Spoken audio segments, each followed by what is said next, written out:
వెంకటేష్, అనిల్ రావిపూడి కాంబినేషన్‌లో తెరకెక్కిన 'సంక్రాంతి కోసనం' చిత్రం 3 వారాల్లో 300 కోట్లను సాధించి వెంకటేష్ కెరీర్‌లో అత్యధిక వసూళ్లు సాధించిన చిత్రంగా నిలిచింది. ఈ చిత్రం 23వ రోజు కలెక్షన్లను తెలుసుకోబోయే ముందు ఒక చిన్న రిక్వెస్ట్. మన ఛానల్‌లోని వీడియోస్ చూసి నచ్చితే సబ్స్క్రైబ్ చేసి లైక్ కొట్టి షేర్ చేయండి. ఈ చిత్రాన్ని 80 కోట్ల రూపాయల బడ్జెట్‌తో వెంకటేశ్వర క్రియేషన్స్ బ్యానర్‌పై నిర్మాత దిల్ రాజు నిర్మించారు. ఆంధ్ర, నైజాంలో 33 కోట్లు, ఇతర రాష్ట్రాలు ఓవర్సీస్‌లో 9 కోట్ల రూపాయలకు బిజినెస్ జరగగా, ప్రపంచవ్యాప్తంగా ఈ చిత్రానికి 42 కోట్ల రూపాయల బిజినెస్ జరిగింది. కేవలం 3 రోజుల్లోనే బ్రేక్ ఈవెన్‌ను కంప్లీట్ చేసి ఇప్పటి వరకు డిస్ట్రిబ్యూటర్లకు, బయ్యర్లకు 140 కోట్లకు పైగా ప్రాఫిట్స్‌ను తెచ్చిపెట్టింది.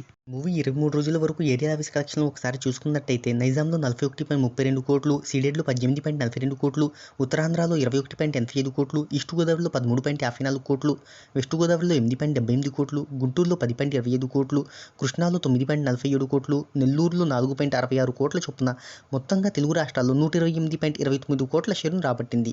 ఇక కర్ణాటక ప్లస్ రెస్ట్ ఆఫ్ ఇండియాలో 8.75 కోట్లు, ఓవర్సీస్లో 16.76 కోట్లను అందుకుంది. ఇక తెలుగు రాష్ట్రాల్లో 207.35 కోట్ల గ్రాస్ వసూళ్లను అందుకోగా, ప్రపంచవ్యాప్తంగా 300 కోట్లకు పైగా గ్రాస్ వసూళ్లను అందుకుంది. 24వ రోజు వర్కింగ్ డే కావడంతో పాటు కోలీవుడ్ స్టార్ హీరో నటించిన అజిత్ పట్టుదల విడుదల కావడంతో సంక్రాంతి కోసనం కలెక్షన్లు కొద్దిగా స్లో అయితే అవుతున్నాయి. మొత్తం మీద ప్రపంచవ్యాప్తంగా ఈ చిత్రం 82 లక్షల గ్రాస్ వసూళ్లను రాబట్టే అవకాశం ఉందని ట్రేడ్ వర్గాలు భావిస్తున్నాయి.